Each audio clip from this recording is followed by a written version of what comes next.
పోవలసిన పని లేదు, పురివిప్పి ఆడే నెమళ్ళలాగా వాళ్ళు నీ దగ్గర వస్తారయ్యా అని ఒక్క పద్యంలో మనుచరిత్రలో అలసాని ప్రధాని చెప్పాడు. ఇక పల్లె 8 ఇక పద్యం అర్థం కాల, దాన్ని ఉపయోగించుకునే విధానం తెలియదు. ఇప్పుడు కంఠస్థం వచ్చింది. చిన్నప్పుడు అంతే చెప్తారు, 10వ తరగతిలోనే ఇంత అర్థం చెప్పాలని నేను అండాలా, అప్పుడు కంఠస్థం చేయాలి అంతవరకు. కానీ తర్వాత తెలుసుకోవాలిగా మన సాహిత్యం మొత్తం ఇంతే. ఈ సాహిత్యంలో ఏది చూసినా ఇవాళ మీకు కావలసిన లక్షణాలు: పర్సనాలిటీ డెవలప్మెంట్, వ్యక్తిత్వ వికాసం, సంభాషణ నైపుణ్యం, కమ్యూనికేషన్ స్కిల్, లీడర్షిప్ క్వాలిటీస్, నాయకత్వ లక్షణాలు, మేనేజింగ్ ఎబిలిటీ, నిర్వహణ సామర్థ్యం. ఈ మొత్తం అంతటిని కూడా మీరు కేవలం తెలుగు భాష, తెలుగు సాహిత్యం ద్వారా సంభాషణ నైపుణ్యం, మాట్లాడడంలో ఉండేటువంటి నైపుణ్యం ఏమిటండి? Communication skill. ఒక ఇంటికి బెచ్చగాడు వచ్చాడు, అడుక్కునేవాడు, మాదా కవడం తల్లి అన్నాడు. మా ఆయన ఎక్కడైనా కనబడ్డా? అదేమాట సామెత. మాదా కవడం తల్లి అంటే ఓ ముద్దయ్యమ్మ అంటే మేము కూడా అడుక్కు తినేవాళ్ళం, నీకెక్కడ వేస్తాం అని ఇంతలేదు. తమ దారిద్ర్యాన్ని బయట పెట్టుకోవడం ఇష్టం లేక ఇలా తెలివిగా ఏమందంటే మా ఆయన ఎక్కడైనా కనబడ్డా అంటే ఓ బీకాం అబ్బాయి కనపడకపోతే ఇంకో బీకాం అబ్బాయి అడుగుతాం, తెలుగు మాస్టర్ కనపడకపోతే ఇంకో తెలుగు మాస్టర్ అడుగుతాం, ఓ ప్రిన్సిపాల్ కనపడకపోతే రిటైర్డ్ ప్రిన్సిపాల్ అడుగుతాం, అంతే కదా. అలాగే ఒక అడుక్కు తినేవాడు కనపడితే ఇంకో అడుక్కు వాడిని వెళ్ళిపోమంటే చాలు కదా. అందుకని మాదా కవడం తల్లి అంటే మా ఆయన ఎక్కడైనా కనపడ్డాడంటే వాడికి అర్థమైంది, ఓహో వీళ్ళ ఆయన్ని కూడా ఇదే పని అనమాట కదా, వాడికి ఎందుకు కనపడతాడండి. అందుకని వాడు వెంటనే అన్నాడు, కనపడలేదమ్మా, పక్క వీధిలో ఉన్నాడేమో, మరి ఇదే వీధిలో అడుక్కుంటే బాగుండదు కదా. నేను చెప్తాను, చెల్లెమ్మ జాగ్రత్త చేసుకో, పాపం కాపురం ఎలా చేస్తున్నావో ఏంటో అని వెళ్ళిపోయాడు. దీనివల్ల 2 ప్రయోజనాలు: ఒకటి వాడిని పంపగలిగింది మర్యాదగా, 2 మరోసారి రాడు వాడు. ఎందుకు వస్తాడు? అది నేర్చుకున్నాడు ఒక పండితుడు. రాజుగారి దగ్గరికి వెళ్ళాడు. అనవేమారెడ్డి అని పరిపాలన చేసేవాడు ఈ ప్రాంతాన్ని. అనవేమారెడ్డి మంచి దాత. ఆయన దగ్గరికి వెళ్ళాడు. ఈయన దారిద్ర్యంలో ఉన్నాడు. రెడ్డి రాజు గారిని అడిగి ఏమైనా డబ్బులు తెచ్చుకుందామని వెళ్ళాడు బాగా. అక్కడికి వెళ్ళాడు. ఆయన వెళ్ళగానే ఆయన మంచి ఉత్సాహంలో ఉన్నాడు. ఈయన వెళ్ళిన వేళ మంచిది. ప్రిన్సిపాల్ గారిని ఏదైనా అడగాలంటే కాస్త మూడు బాగుండే సమయం చూసుకోవాలి.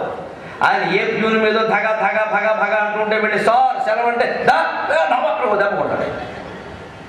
ఆయన శుభ్రంగా హాయిగా కూర్చుని మంచి పాటలు ఎవరైనా వింటున్నప్పుడు ఆనందంగా ఉంటున్నప్పుడు వెళ్ళి అడిగితే ఆయన మంచి ఉత్సాహం. ఎందుకంటే అప్పుడే శత్రువుని జయించి కుడి చేతిలో ఖడ్గం ధరించి సభలోకి వచ్చాడే, ఆ విజయోత్సాహం.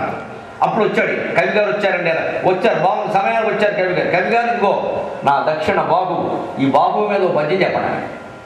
అది పరీక్ష. అప్పటికప్పుడు గెలవగలిగితే చెప్పగలిగితే మరి దారిద్రం తీరిపోతుంది, సంపదలు వస్తాయి. కానీ దమ్ముండాలిగా. ఇంటి దగ్గర చూసి చెప్తానండి, పుస్తకం చూస్తానండి, ఈ రెఫర్ ది బుక్ అంటే నువ్వు ఇంటికి వెళ్ళాలి, ఆ బుక్ ఉండాలి. ఈ మాట రాకూడదు. జిహ్వాగ్రే వర్తతే విద్య, నీ విద్య నీ నాలుగు మహీపాల స్వస్యస్తు తమ వాకవే అన్నాడు. అంటే అనవేమ మహీపాల, అది ఆయన పేరు. అనవేమారెడ్డి అనే ఓ రాజా. స్వస్తి అస్తు తవ భాగవే, తవ నీ యొక్క భాగవే, ఈ దక్షిణ భాగమునకు స్వస్తి అస్తు, జయమగును గాక శుభమగును గాక. అందులో కవిత్వం ఏది? ఆగవే రిపుదోర్దండ భానుమండల రాఘవే అన్నాడు. ఆ బాబు ఎటువంటిది అంటే ఆగవే యుద్ధరంగంలో, రిపుదోర్దండ భానుమండల రాఘవే, శత్రువులనేటువంటి సూర్యమండలాన్ని ఛేదించడానికి నీ బాగువే రాఘువులా ఉపయోగపడిందయ్యా అన్నాడు. రాజుగారికి ఆనందం అయిపోయింది. సరిగ్గా బాగు అంటే ఈ చెయ్యి, ఇది రాఘు అంటే పాము అండి. సూర్యగ్రహణం వచ్చినప్పుడు సూర్యుడిని మింగేసేది పామే అని అంటాం కదా మనం, పాము ఆకారంలో ఉంటుంది కూడా. ఆ రాఘువుతో పోల్చాడు ఈ బాగు. రాఘువు బాగువు శబ్దం ఒకటి కలిసింది. పైగా ఆకారం ఇలా 5 తలలతో ఉంటుంది ఆ రాఘు. అలాగే ఈ చెయ్యి కూడా 5 వేళ్లతో ఉంది కదా, అందుకని రాఘువు అన్నాడు. నీ బాగు శత్రుమండలాన్ని మింగేసిందయ్యా అనగానే రాజుగారు ఆనందించి ఎవరక్కడ 1000 బంగారు నాణాలు ఇవ్వండి అన్నాడు. రాజుకు ఉత్సాహం వస్తే అంతే, లేకపోతే తలగా తీసేస్తారు, అది వేరే విషయం. అందుకే వాళ్ళతో పెట్టుకోకూడదు. పరిపాలకులతో చాలా కష్టం. ఓ రోజు మెచ్చుకుంటారు, ఓ రోజు తిడతారు మళ్ళీ. అందుకని ఎవరక్కడ 1000 నాణాలు ఇవ్వండి అన్నాడు. నువ్వు ఇవ్వడం ఏంటో, నువ్వు పద్యం చెప్పావు, నువ్వు డబ్బులు ఎక్కడ ఇచ్చావు? లేదండి, అందులో 4000 ఉన్నాయి చూసుకోండి. అనవేమ మహీపాల, ఒక వే అంటే అక్షరం. అనవేమ అందులో ఒక వే. స్వస్యస్తు తవ భాగవే రెండో వే. ఆగవే మూడో వే. రిపుదోర్దండ భానుమండల రాఘవే నాలుగో వే. నేను 4000 పద్యంలో పెట్టిస్తే మీరు నాకు ఒక వే ఇవ్వడం పెట్టిన అవమానం కాదా? ఇది ఎవరు అక్కడ పోలేండి 4000 ఇచ్చేయండి అన్నట్ట. ఊరుకోలేదండి. ఈయనకి మనసులో ఓ ఫిగర్ ఉంది, అది వచ్చే వరకు వదలడం. Communication skill. అందుకని వెంటనే అన్నట్ట 4000 ఇస్తారా? నేను ఇచ్చింది నాకు ఇచ్చారు, మీరు ఎక్కువ ఇచ్చిందే ఉన్నారు. నిజమే, ఆయన ఇచ్చింది మనం ఇస్తే తప్పు కదా. ఎవరు అక్కడ ఇంకో 1000 ఇచ్చాడు, 5000 వెళ్ళిపోవచ్చు కదా. వెళ్ళిపోవడం ఉండి మీరు 5000 ఇస్తే ఒక 1000 తక్కువ కదా. క్యాస్ట్ ఫీలింగ్ ఒకటి పెట్టాడు. బ్రాహ్మణులు నియోగులు ఉంటారు, 6000 నియోగులు అంటారు. ఒకప్పుడు కాకతీయ ప్రతాపరుద్ర గణపతి ప్రతాపరుద్ర ఈ లేఖకులు లెక్కలు రాసేవాళ్ళు అవసరమైతే 6000 మందికి ఒకేసారి అపాయింట్మెంట్ ఇచ్చారు. డిఎస్సి 30,000 అంటారే, అలాగే 6000 అపాయింట్మెంట్. అందుకని 6000 నియోగులు అన్నారు వాళ్ళు. అదొక శాఖ. ఆ శాఖకి చెందిన వాడు అది పట్టుకొని ఇందులో పెట్టే మేము 6000 నియోగులు ఉండి మీరు 5000 ఇచ్చారా, ఏం తెలియదు అట్లా క్యాస్ట్ ఫీలింగ్. మరి సబ్ క్యాస్ట్ కూడా పెట్టే అందులో. అది పోలండి ఏదో బాధపడుతున్నాడు. 6 మాట పట్టింది రాజుగారి కదా, ఈయన మొత్తం గోకేసేలా ఉన్నాడు వ్యవహారం. అయిపోతుంది. ఆయన ఇప్పుడు అప్పుడు అప్పు చేయాలి ప్రపంచ బ్యాంకు దగ్గర. అందుకని సరే పోన్లండి ఏదో బాధపడుతున్నాడు, 7000 ఇవ్వండి. 7 అనగానే అన్నాడు. ఇగో 7 అన్నాం తెలుగులో ఎవరు ఒప్పుకోరండి. వ్యాపారస్తులు ఎవరైనా 7 అన్నాడు, 6 ఒకటే అంటారండి. ఆ 7 అయితే మంచిది కాదండి. పోన్లండి రాజుగారు ఇష్టం లేకపోతే ఇచ్చిన 1000 తీసేసుకోండి, అంతేగాని 7 మాత్రం ఉంది. ఎవరు తీసుకుంటాడండి, పరువు పోదా. మనాడు పేపర్లో రాదు ఇచ్చిన డబ్బులు తీసుకున్నారని అవమానం. అందుకని ఈ బ్రాహ్మణుడు తప్పు కూడా కాదురా, ఒక్క శ్లోకానికే 10,000 లాగేసేలా ఉన్నాడు ఈయన అని ఆ 8వ 1000 పట్టుకురమ్మని ఎంతవరకు మంత్రి గారి చేత ఎవరి చేత చేయించాడు సన్మానం. ఇప్పుడు అలా కాదు, 32 మెట్లు దిగొచ్చి ఆయనే ఆ 1000 నాణాలు చేతితో పట్టుకుని ఈయన దోషిట్లో పోసిన ఆయన ఎంతటితో నన్ను వదిలే అదే 10,000 అన్నాడు. అది మీరు 10,000 అన్నారు ఆ లెక్క ప్రకారం కాదు. 10,000 అని అర్థం కాదు, అదొక జాతీయం, ఇడియం అంటారు. దాని అర్థం ఏమిటో తెలుసుకోవాలి. కానీ అది 10,000 అంటే 10,000 అని అర్థం చెప్పకూడదు. అందుకే ఆయన పొరపాటున అదే 10,000 అంటే మీ నోటితో మీరు 10,000 అన్నారు. ఆ ప్రకారంగా ఆయన ఉన్నాడు. మొత్తం మీద పండితులు చూడండి, ఒక్క శ్లోకానికి 10,000 కుడికే కోసం చెబుతున్నా. అంత కుళ్ళిపోయేది ప్రపంచమమ్మ. మీరు చదువుల్లో చదువుకున్నంత స్వచ్ఛంగా బయట ప్రపంచాన్ని స్నేహితులు సహా ఎవరిని నమ్మడానికి లేదు. అనేక రకాల కథలు మీరు పత్రికల్లో చూస్తూనే ఉన్నారు. వాళ్ళు ఉంటారు, తప్పదు. మంచి వాళ్ళు ఉంటారు. మీ ఉద్యోగం మీరు చేయాలి. మంచి వాళ్ళు ఉంటేనే నేను ఉద్యోగం చేస్తా అంటే ఈ భూమండలం మీద నువ్వు ఉద్యోగం చేయాలి. సత్యం కాదు, ప్రతి చోట కూడా. కానీ కుళ్ళిపోయిన మనుషుల మధ్యలో కూడా, కత్తుల ప్రపంచం మధ్యలో కూడా నీ పని నువ్వు చేసి బయటికి రావడం అంటే తెలుసా. తెలుగులో ఒక చక్కని జాతీయం ఉంది. ఆ విద్యార్థి అందరికీ తలలో నాలుకలో ఉంటాడంట. తలలో నాలుక ఏమిటండి తలలో నాలుక? ఏం పని చేయాలి? తీవ్రవాదుల దగ్గర పని చేయొచ్చు, పరమ కిరాతకుల దగ్గర పని చేయొచ్చు, మోసగాళ్ళ దగ్గర పని చేయొచ్చు. మన పని మనం చేసి బయటికి రావచ్చు. మన చేతికి మట్టి అంటకుండా చూసుకోవచ్చు. తలలో నాలుక గమనించండి. అందరికీ నాలుక ఉంది, తలలు ఉన్నాయి. నాకు తల ఉంది, నాలుక ఉంది. గంట పైగా మాట్లాడుతున్నా. ఇంతవరకు నా నాలుగు ఇన్ని మాటలు, ఇన్ని శ్లోకాలు, ఇన్ని పద్యాలు, ఇన్ని చమత్కారాలు ఇంత వేగంగా మాట్లాడాలి అంటే ఈ నాలిక ఎన్ని తిరుగుడు తిరిగిందండి లోపల. భరతనాట్యం, కథకళి, కూచిపూడి, మణిపురి, ఒడిస్సా అన్ని డ్యాన్సులు చేసింది. కానీ ఒక్కసారైనా ఏ పంటి కిందైనా పడిందా? ఒక్కసారి పడితే మళ్ళీ ఏడాది వరకు పడదు. నాలిక కలుసుకున్నాం. భగవంతుడు నాలిక శక్తి ఇచ్చాడు. ఈ పళ్ళను తాకుతుంది, వెనక్కి వచ్చేస్తుంది, తాకుతుంది, వెనక్కి వచ్చేస్తుంది. అందుకని అక్కడ కాపురం పెడితే కట్ అయిపోయినట్లే. నువ్వు అలా ఉండాలి. పోనీ ఈ పళ్ళు ఏమన్నా అత్తిపళ్ళ, ద్రాక్ష పళ్ళ, మొక్క పళ్ళు, మూతి పళ్ళు, కూర పళ్ళు. నాలిక నెత్తురు ముద్ద ఇంత చేస్తే బయటికి తీస్తే వెన్నపూసంత ఉండదు. దీనికి ఇంత తెలివితేటలు ఇచ్చాడు భగవంతుడు. ఇందాక నుంచి వాగుతున్నాం, అటు తిరుగుతోంది, ఇటు తిరుగుతోంది, పైకెడుతోంది, కిందకు వస్తోంది. కానీ తన పని తాను చూసుకుని వచ్చి టచ్ అవ్వడం వచ్చాడు. జీవితంలో నువ్వు అలా ఉండాలి. విషవలయం మధ్యలో వాడు కాకపోవచ్చు. లేడీస్ని చూడగానే కొంచెం చాపల్యానికి లోనయ్యేవాళ్ళు ఉంటారు. కొందరేం కర్మ చాలామంది ఉంటారు, వ్యామోహ ఉంటాయి. లోపలికి వెళ్ళగానే అవసరం విషయాలు కాదు, అనవసరమైనవి కూడా మాట్లాడతాడు. నువ్వు తప్పించుకుని వచ్చేయాలి. అంతేగాని వాడి చూపులు అదో రకంగా ఉన్నాయి, నేను మానేస్తా అంటే నమ్మా వీడు వాడు ఇంతకంటే మంచి యజమానులు దొరుకుతాడని నేను చెప్పలేదు. అక్కడి నుంచి మనం తప్పించు, మన పని ఏదో మనం చూసుకోవడం. అవసరమైతే రాఖీ, రక్షాబంధనం వస్తుంది, అప్పుడు వెళ్ళి ఓ రాఖీ కట్టేసి మీరు మా అన్నగారితో సమానం అంటే అందరూ రూపాయలు కూడా. నీ తెలివితేటలను చూపించి బయటపడాలి. మీరు రామాయణంలో సీతను చూసిన భారత ఈ పాత్రను మీరు అవగాహన చేసుకుంటే చక్కగా తప్పించుకునే విధానం అంతా తెలుస్తుంది. అందుకని అవసరమైతే గొడవ పెట్టుకుంటాం, అది వేరే విషయం. అంత తీవ్ర పరిస్థితి వస్తే తీసుకొస్తాం. కానీ మనం తెచ్చుకోకూడదు. అలాగే మనం ప్రమాదం తెచ్చుకుంటే ఎవరికి నష్టం.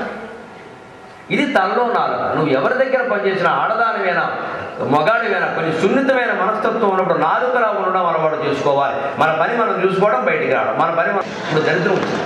తల్లి కడుపులో ఉండగానే ఆవిడ పొట్ట క్యాసెట్ కట్టేసి మా అమ్మాయి డాక్టర్ అవ్వాలి, మా అమ్మాయి ఏ పేషెంట్ అవ్వకూడదా? పైగా ఒత్తిడి ఎలా తీసుకురావడం? నువ్వు డాక్టర్ అవ్వాలి, ఎందుకంటే మీ పెద్దన్న డాక్టర్, మీ పెద్దన్న డాక్టర్, మీ అమ్మ డాక్టర్. ఇంతమంది డాక్టర్లు ఉన్నప్పుడు అమ్మాయి పేషెంట్ అయితే రోగులు ఉంటారు. వీళ్ళకి ఉద్యోగం ఉండాలి.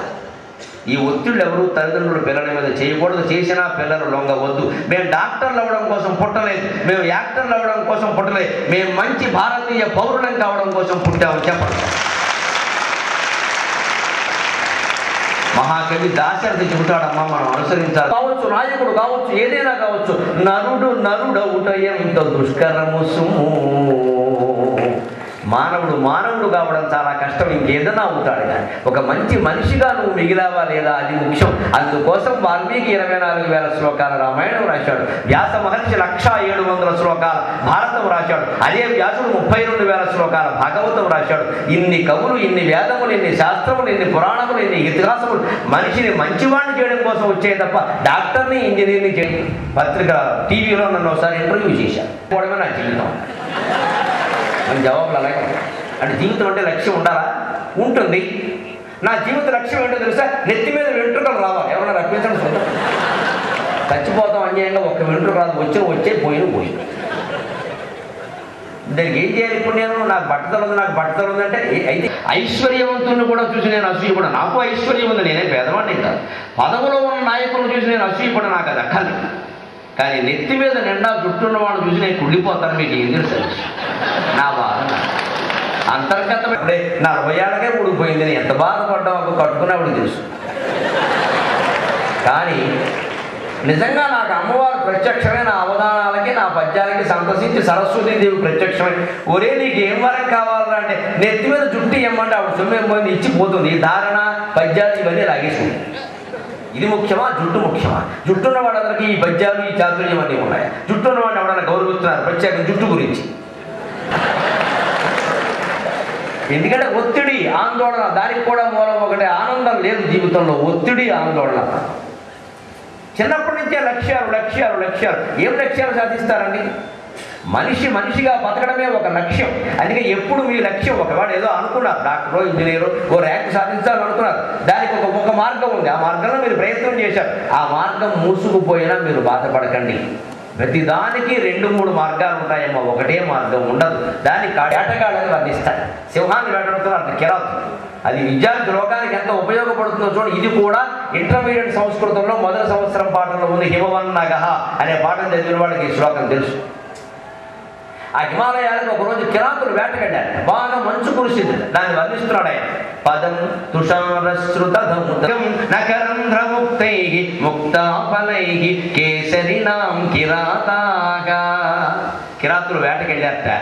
సింహాన్ని వేటాడాలి. సింహాలు ఎక్కడ దొరుకుతాయి? ఎక్కడ ఉంటాయి? ఎప్పుడు వేటాడాలి? సింహం దగ్గరికి వెళ్ళి నిన్ను వేటాడతా, కాస్త దూరంగా ఉండు అంటే ఉండదు. ఒక్క దెబ్బ వస్తుంది, పోతాడు. సింహం అన్నం తిని, అంటే దాని భోజనం ఏదో, దాని మాంసాహారం ఏదో తినేశాక ప్రశాంతంగా ఓ గుహలో పడుకుంటుంది. మనం కూడా మధ్యాహ్నం అన్నం తిన్నా కాసేపు పడుకుంటాం, ముక్తాయాసం. ఆ పడుకున్నప్పుడు చాటు నుంచి వెళ్ళి సింహాన్ని వేటాడాలి. అందుకని ఎదురుగా ఉండి ఏం చేయలేదు. అంటే అది ఏ భోజనం చేస్తుంది? ఏనుగు కుంభస్థలం మీదకి దూకి ఆ కుంభస్థలాన్ని చీల్చి తన గుహలో దూరి పడుకుంటుంది. అందుకని కిరాతులు ఏమి అలవాటు చేసుకున్నారంటే సింహం వెళ్ళిన మార్గంలో దాని అడుగుజాడలు ఉంటాయి. ఇలా పంజా అడుగుజాడలు, పైగా అక్కడ నెత్తుటి మరకలు ఉంటాయి. ఎందుకని? కుంభస్థలం చీల్చింది కదా, గోడకి నెత్తులు అంటుకుంది. ఆ నెత్తుడి మరకలు కింద ఉంటాయి. ఎందుకుంటాయి? సింహం గోళ్ళు వంకర టింకరగా ఉంటాయి. అది గోళ్ళు కత్తిరించుకోదు. దాని గోళ్ళు కత్తిరించే మగాడు ఇంకా పుట్టలా. ఓ నెయిల్ కట్టర్ తీసుకుని సింహం దగ్గరికి వెడితే నువ్వు హెడ్ కట్టర్ అయిపోతావు. అదే సింహం గోళ్ళు వంకర టింకరగా ఉంటాయి. కాబట్టి ఇలా చీల్చగానే అందులో నెత్తుడు మరకలు ఉంటాయి సహజంగా. అది కిందకి దిగి నడుస్తుంది. ఆ మరకలు నేల మీద పడతాయి. ఆ ఎర్రటి నెత్తుడి మరకలను బట్టి గుర్తుపట్టి కిరాతులు పెడతారు. కానీ ఆ రోజు ఏం జరిగిందంటే వర్ణన పేరు మీద కాళిదాసు ఎంత ధైర్యాన్ని విద్యార్థులు కలిగిస్తున్నాడో చూడండి. ఇది మన కావ్య సంపద. బాగా మంచు కురవడం కారణంగా విపరీతంగా మంచు కురిచి హిమాలయ పర్వతాల నుంచి ఆ మంచు కిందికి జారి ఆ కాలి అడుగుల గుర్తులన్నీ చెరిగిపోయాయి. మరి అంత బాగా మంచు కురిస్తే నీరు కదా, ఆ నీటికి మంచుకి కింద పడిన నేలంతా కురిసింది. అందుకని ఆ నెత్తుడి మరకల గుర్తులు చెరిగిపోయినాయి. సింహం ఎలా వెళ్ళిందో తెలియట్లా. నేను మా ఆవిడికి వాగ్దానం చేశాను, ఆ సింహాన్ని చంపి సింహం గోరు తెస్తానని. అది అసలు అన్నం పెట్టని రకం పీల్చి గోరు పెద్ద మనిషి. నాకు సింహం దొరకట్లా, ఏం చేద్దామలా అంటాడు. ఈ రెండో